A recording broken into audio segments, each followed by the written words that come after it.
خوشبو سے متعلقہ مسائل بھی ذہن میں رکھیں۔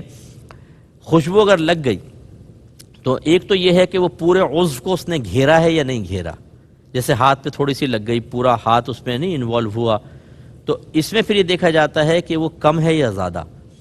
زیادہ کی علامت یہ ہے کہ لوگ کہیں بہت خوشبو آ رہی ہے آپ سے، تو لوگوں سے پوچھیں خوشبو آ رہی ہے، وہ کہیں ہاں بہت زیادہ خوشبو آ رہی ہے، دم لازم ہوگا۔ اگر کم ہے تو پھر نہیں۔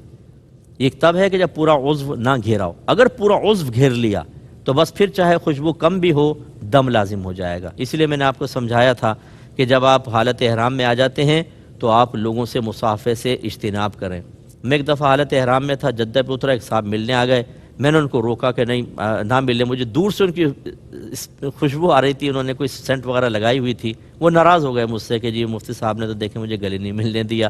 اب شرعی مسئلوں پہ عمل کرے تو یہ مسئلہ بھی ہوتا ہے، لیکن بہرحال ہمیں ناراضگی نہیں دیکھنی، شریعت پر عمل پیرا ہونا دیکھنا، تو لہٰذا پورے اس کو گھیر لیا تو مسئلہ۔ تو میں نے آپ کو بتایا تھا کہ اس میں احتیاط کریں۔ ایسی حجر اسود کو بوسہ دینے میں بڑا مسئلہ ہے، ہمارے نادان مسلمان بھائی اور یہ خصوصاً ہندوستان پاکستان کے لوگ یہ حرکتیں کرتے ہوئے نظر آتے ہیں، عطر لیں گے حجر اسود پر ڈال دیں گے، وہ سمجھتے ہیں کہ ہم نے خوشبودار کر دیا۔ بھائی حالت احرام میں جو ہونٹ رکھے گا، ہونٹ پورا ایک عضو ہے، اگر پورے ہونٹ پہ خوشبو لگ گئی دم لازم ہو جائے گا۔ کون سا آپ نے اچھا کام کیا، کون سا کمال کیا، اس میں ذرا احتیاط کیجیے۔ اسی طرح اگر پورے سر میں خوشبودار تیل لگا لیا دم لازم ہوگا۔ میں نے آپ کو سمجھایا تھا کہ آپ احرام کی 2 چادریں رکھیں، یعنی 2 سیٹ رکھیں، ایک آپ نے پہنا ہوا ہے، حالت احرام میں آنے سے پہلے جتنی مرضی اس پہ خوشبو لگا لیں، اب آپ پہنیں گے، نیت کر لیں گے، حالت احرام میں آ گئے، کوئی مسئلہ نہیں ہے۔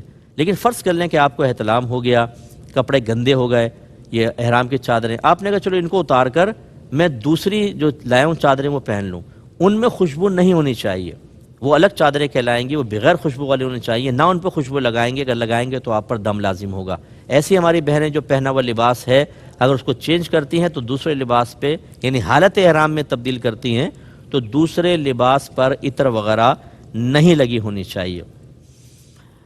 اور خالص خوشبو کے بارے میں بتا چکا ہوں، جیسے الائچی ہے، لونگ ہے اور دیگر چیزیں جو خوشبو بہت زیادہ دیتی ہیں، انہیں کچا کھا لیا تو دم لازم ہوگا۔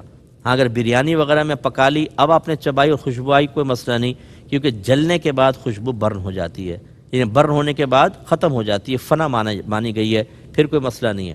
اور جتنے ہمارے بھائی یہ خوشبودار پان کھانے کے عادی ہیں اور چھالیہ وغیرہ کے خودارہ، حالت احرام میں اجتناب کریں، اس میں دم ہونے کا اندیشہ اور خطرہ ہے۔